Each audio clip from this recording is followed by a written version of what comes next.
but in a different way than us.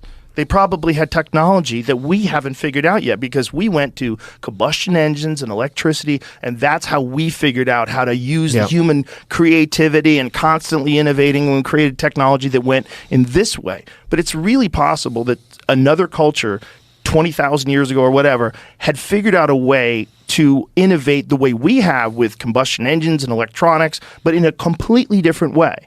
I don't know what they would use. I don't know how they did it.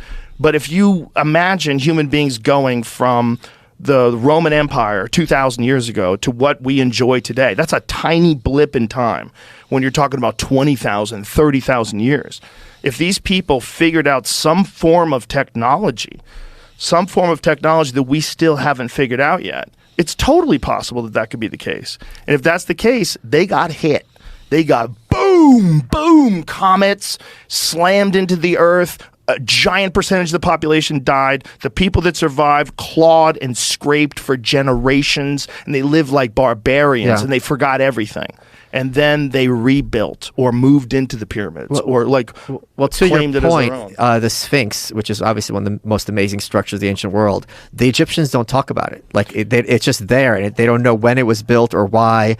And it's just odd that you imagine talking about New York and never mentioning the Statue of Liberty in your literature. Like, it doesn't make sense. So that I know they don't have any kind of good explanation for. Well, I know. I'm glad you and brought that up. it was buried for a long time. The Sphinx was not buried for a long time. It was buried up to its neck. Yeah.